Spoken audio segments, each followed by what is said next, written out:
മഹാലക്ഷ്മി സീരിയലിൻ്റെ ഏറ്റവും പുതിയ വരാനിരിക്കുന്ന എപ്പിസോഡിൻ്റെ റിവ്യൂയിലേക്ക് എല്ലാ കൂട്ടുകാർക്കും സ്വാഗതം. മഞ്ജുവിൻ്റെ പ്രവർത്തികളിൽ അതൃപ്തിയായി സീമന്തിനി അമ്മായി ദുർഗാമ്മയെ വിളിക്കുന്നുണ്ട്. മഞ്ജു അറിയാതെ.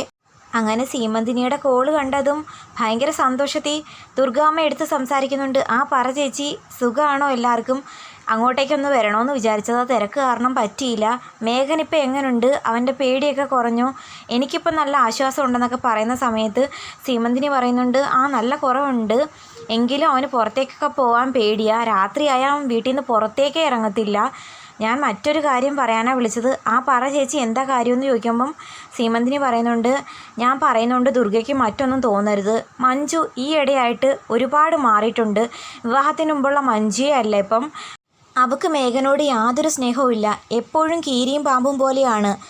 തങ്ങളിൽ അടികൂടിക്കൊണ്ടേയിരിക്കും. അതൊക്കെ കാണുമ്പോൾ എനിക്കങ്ങ് പേടിയാകുന്നു. ഇപ്പോഴാണെങ്കിൽ വീട്ടിൽ ആരോടെയും പറയാതെ ഇടയ്ക്കിടയ്ക്ക് കൂട്ടുകാരെ കാണാനെന്നൊക്കെ പറഞ്ഞു പോകും. പോയിട്ട് വന്നിട്ട് നീ എവിടെ പോയിരുന്നെന്ന് ചോദിക്കുമ്പോഴേ അങ്ങനെ പറയൂ. അല്ലാതെ ഭർത്താവിനോട് പോലും എവിടെ പോവാന്ന് പോലും പറയത്തില്ല. അതെന്താ അങ്ങനെയെന്നാണ് എനിക്കറിയാൻ വയ്യാത്തേ. അത് കേട്ട് ദുർഗാമ്മയ്ക്ക് ആകെ അങ്ങ് വിഷമമാകുന്നു. മഞ്ജുവിന് എന്തോ പറ്റിയിട്ടുണ്ട്. ആരോ അവളെ പറഞ്ഞ് തിരുത്തുന്നുണ്ട്. ഇനി മഹാലക്ഷ്മിയുടെയും കണ്ണൻ്റെയും കൊട്ടേഷൻ പ്രകാരം ആരെങ്കിലും അവളെ പറഞ്ഞ് മനസ്സ് മാറ്റുന്നതാണോ എന്നാ എൻ്റെ പേടി. അതുകൊണ്ടല്ലേ മേഘം മോനും മറ്റൊരു പെണ്ണും കൂടി ചേർന്ന് നിൽക്കുന്ന ഫോട്ടോയൊക്കെ ആരോ അവളുടെ ഫോണിലേക്ക് അയച്ചു കൊടുത്തത്. അവരുടെ ദാമ്പത്യ ജീവിതം തകർക്കാൻ വേണ്ടിയിട്ടായിരിക്കുമോ എന്തോ എന്നൊക്കെ പറയുമ്പം ദുർഗ പറയുന്നു, അതൊന്നും എനിക്കറിയില്ല. എന്തായാലും ദുർഗയൊന്ന് അവളോട് സംസാരിക്കണം.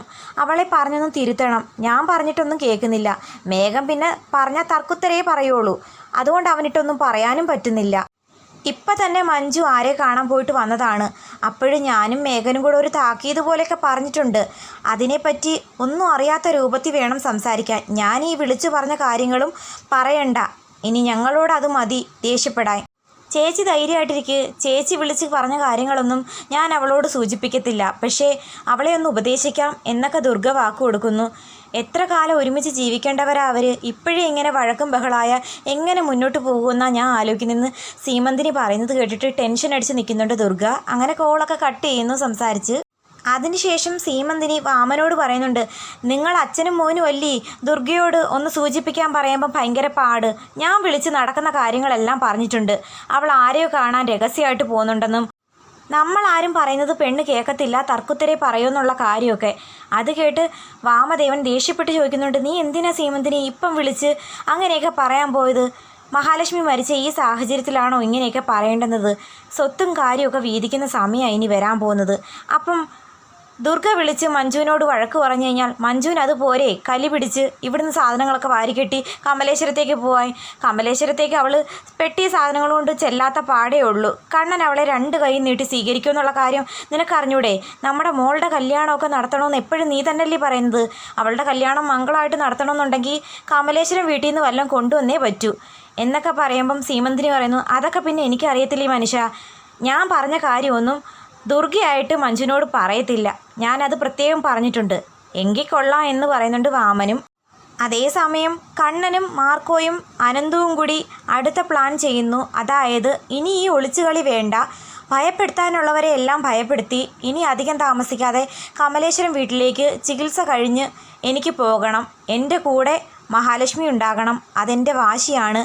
ഇനി അവൾ മറിഞ്ഞ് താമസിക്കേണ്ട കാര്യമില്ല. അവളോടൊപ്പം തന്നെയായിരിക്കും ഞാൻ കമലേശ്വരം വീട്ടിലേക്ക് പോകുന്നത്. അവളെ കണ്ട് കമലേശ്വരത്തുള്ളവർ ഞെട്ടുന്നത് എനിക്കൊന്ന് കാണണം. മഹാലക്ഷ്മിയുടെ മരണം കേക്കൊക്കെ മുറിച്ച് ഗംഭീരമായിട്ട് ആഘോഷിച്ചതല്ലേ, അതിനുള്ള തിരിച്ചടി ഞാനും കൂടി കൊടുത്തേക്കാം എന്നൊക്കെ കണ്ണൻ പറയുന്നത് കേട്ടിട്ട് മാർക്കോ പറയുന്നു, തീർച്ചയായിട്ടും കൊടുക്കണം സാറേ. കണ്ണ സാറിൻ്റെ കാലിന് ഇത്രയും വലിയ മാറ്റങ്ങളുണ്ടായ കാര്യങ്ങളൊന്നും തൽക്കാലം സാറിൻ്റെ ശത്രുക്കൾ അറിയണ്ട. അത് അപകടമാണ്. മാത്രമല്ല മഹാലക്ഷ്മി ജീവിച്ചിരിപ്പുണ്ടെന്ന് അറിയുമ്പോൾ വീണ്ടും എന്തെങ്കിലുമൊക്കെ കാട്ടിക്കൂട്ടാൻ ചാൻസ് ഉണ്ട്. അതിനെതിരെ മുൻകരുതൽ എന്ന രൂപത്തിൽ മേഘനും പ്രതാപനും കൂടി ചേർന്ന് മഹാലക്ഷ്മിയുടെ ചിതയൊരുക്കിയ ആ വീഡിയോ ഉണ്ടല്ലോ, അത് കാണിച്ചേക്കണം. അതിൻ്റെ കൂടെ കേക്ക് മുറിച്ച് ആഘോഷിച്ച ആ വീഡിയോയും കൂടി കാണിക്കുമ്പം ഒരു കാര്യം അവർക്ക് ഉറപ്പാകും, ഇനി കണ്ണനെയോ മഹാലക്ഷ്മിയോ എന്തെങ്കിലും ചെയ്തു കഴിഞ്ഞാൽ കേസാകും. അതിന് സ്ട്രോങ് ആയിട്ടുള്ള തെളിവ് നമ്മുടെ കയ്യിലുണ്ടെന്നുള്ള കാര്യം. അത് കേട്ടിട്ട് ആനന്ദ് പറയുന്നുണ്ട്, മാർക്കോ പറഞ്ഞതിലും കാര്യമുണ്ട് കണ്ണ. തീർച്ചയായിട്ടും നീ ആ വീഡിയോ കാണിക്കണം. നീ അതൊന്നും അറിഞ്ഞിട്ടില്ലെന്നാണ് അവർക്കുള്ള തോന്നൽ. ഇനി നിങ്ങൾക്കെതിരെ എന്തെങ്കിലും ചെയ്തു കൂട്ടിയാൽ അതവർക്ക് തന്നെ വിനയാകുമെന്നുള്ളൊരു പേടി വന്നാൽ തൽക്കാലം അവർ നിങ്ങളെ ആക്രമിക്കാൻ വരത്തില്ല. അതിൻ്റെ കൂട്ടത്തിൽ മഹാലക്ഷ്മിയുടെ പേരിൽ നിന്റെ 3/4 സ്വത്തുക്കളും കൂടി എഴുതി കൊടുക്കുമ്പം എല്ലാ അർത്ഥത്തിലും അവർ തകർന്നോളും. അത് തന്നെ എനിക്കും കാണേണ്ടത്. ഇങ്ങനെയും ദുഷ്ടരായിട്ടുള്ള മനുഷ്യർ സന്തോഷത്തോടെ ജീവിക്കാൻ പാടില്ല എന്ന് കണ്ണനും പറയുന്നു. അങ്ങനെ നാടകത്തിനൊടുവിൽ ജീവനോടെയുള്ള മഹാലക്ഷ്മിയും കൂട്ടിക്കൊണ്ട് കണ്ണൻ കമലേശ്വരം വീട്ടിലേക്ക് കയറി വരുന്നു. ആദ്യം പതിവ് പോലെ കണ്ണൻ ഒറ്റയ്ക്കാണ് കയറി വരുന്നത്. അത് കണ്ടതും സ്നേഹപ്രകടനവും വിഷമം നടിക്കാനും ഒക്കെ ആയിട്ട് ഉണ്ണിയും കരുണയും ദുർഗാമ്മയും ഓടിക്കൂടുന്നുണ്ട്. എന്നാലും അവൾ നിന്നോട് ഈ ചതി ചെയ്തല്ലോ മോനെ, നീ എന്തുമാത്രം അവളെ സ്നേഹിച്ചിട്ടുണ്ടെന്നുള്ള കാര്യം ഞങ്ങൾക്കറിയാം. എന്നിട്ടും ആ സ്നേഹം മനസ്സിലാക്കാതെ അവൾ ആരോടെയോ ഒളിച്ചോടി പോയല്ലോ എന്നൊക്കെ പറഞ്ഞ് പൊട്ടിക്കരയുന്നതായിട്ട് കാണിക്കുന്നു. അന്നേരം കണ്ണൻ പറയുന്നുണ്ട്, എൻ്റെ മഹി ആരോടെ ഒളിച്ചോടിപ്പോയെന്നാണ് നിങ്ങൾ പറഞ്ഞു വരുന്നത്? എൻ്റെ മഹി ആരോടൊപ്പം പോയിട്ടില്ല, അവൾ എന്നോടൊപ്പം തന്നെയുണ്ട്. നീ എന്താ പറയുന്നത്? അവൾ നിന്നോടൊപ്പം ഉണ്ടെന്ന് നിനക്ക് ചിലപ്പോൾ തോന്നിക്കുന്നതാകും. അവരുദ്ദേശിക്കുന്നത് ശരിക്കും മഹാലക്ഷ്മിയുടെ ആത്മാവ് കൂടെയുണ്ടെന്നുള്ള തോന്നലാണ് കണ്ണനുള്ളത് എന്നാണ്. എൻ്റെ തോന്നലൊന്നുമല്ല, ഇത്രയും ദിവസം അവൾ എന്നോടൊപ്പം തന്നെ ഉണ്ടായിരുന്നു. നിങ്ങൾക്കാർക്കും വിശ്വാസമില്ലെങ്കിൽ ഇപ്പം തന്നെ ഞാൻ മഹിയെ വിളിച്ചേക്കാം എന്ന് പറഞ്ഞുകൊണ്ട് മാർക്കോയെ കൊണ്ട് മഹാലക്ഷ്മിയോട് ഇറങ്ങി വരാൻ പറയിക്കുന്നു. അങ്ങനെ ജീവനോടെ നടന്നു വരുന്ന മഹാലക്ഷ്മിയെ കണ്ട് അവരെല്ലാവരും ഞെട്ടി അമ്പരക്കുന്നു. അപ്പം തങ്ങൾ ഇത്രയും നാൾ രാത്രി കണ്ട് ഭയന്നത് ജീവനോടുള്ള മഹാലക്ഷ്മിയാണോ? ഇവൾ മരിച്ചില്ലേ? അച്ഛനും മേഘേട്ടനും പറഞ്ഞതാണല്ലോ മഹാലക്ഷ്മി മരിച്ചുവെന്ന്. അപ്പോൾ ഇതാരാ എന്നൊക്കെയുള്ളൊരു അങ്കലാപ്പിൽ ഷോക്കായിട്ട് നിൽക്കുന്നുണ്ട് കരുണയും ഉണ്ണിയും ദുർഗാമ്മയും. നിങ്ങളെല്ലാവരും എന്താ ഇങ്ങനെ ഞെട്ടി നിൽക്കുന്നതെന്നുള്ള കാര്യം എനിക്കറിയാം. പ്രത്യേകിച്ച് ഞാൻ പറഞ്ഞു തരേണ്ടതുണ്ടോ? നീ എന്താ മോനെ അങ്ങും ഇങ്ങും തൊടാതെ പറയുന്നത്? എന്തായാലും ഇവളെ ഇനി ഈ വീട്ടിൽ താമസിപ്പിക്കാൻ പറ്റില്ല. ഇവൾ ആരോടൊപ്പം ഒളിച്ചോടി പോയവളാണ്. അതൊക്കെ മറച്ചു പിടിച്ചിട്ട് നീ അവളെ കൂട്ടിക്കൊണ്ടു വന്നിരിക്കുക. ഇങ്ങനെ കൊള്ളരാത്ത ഒരു പെൺകുട്ടി എൻ്റെ മോൻ്റെ ഭാര്യയായിട്ട് ഈ വീട്ടിൽ തുടരാൻ ഞാൻ അനുവദിക്കത്തില്ല എന്നൊക്കെ ദുർഗാമ്മ പറയുമ്പോൾ, നിങ്ങൾ ഒറ്റ ഒരെണ്ണത്തിനെയും ഇവിടെ താമസിപ്പിക്കാൻ ഞാൻ അനുവദിക്കത്തില്ലെന്ന് കണ്ണനും പൊട്ടിത്തെറിച്ച് പറയുന്നു. അത് കേട്ട് എല്ലാ എണ്ണവും ഷോക്കായി നിൽക്കുന്നുണ്ട്. പാവ എൻ്റെ മഹാലക്ഷ്മിയെ തട്ടിക്കൊണ്ടുപോയി കൊല്ലാൻ ശ്രമിച്ചതും പോരാഞ്ഞിട്ട് അവൾ മറ്റാരോടൊപ്പം ഒളിച്ചോടിപ്പോയെന്നുള്ള ഇല്ലാ കഥയെ ഉണ്ടാക്കി തീർക്കുന്നു എന്ന് പറഞ്ഞുകൊണ്ട് കണ്ണൻ ചൂടാവുന്നു. മറുപടി പറയാനാകാതെ വാ പൊത്തി നിൽക്കുന്നുണ്ട് എല്ലാവരും. ഇനി ഒരു നിമിഷം പോലും നിങ്ങളാരും എൻ്റെ വീട്ടിൽ കണ്ടുപോകരുത്. എല്ലാവരും ഇറങ്ങിപ്പോകണം.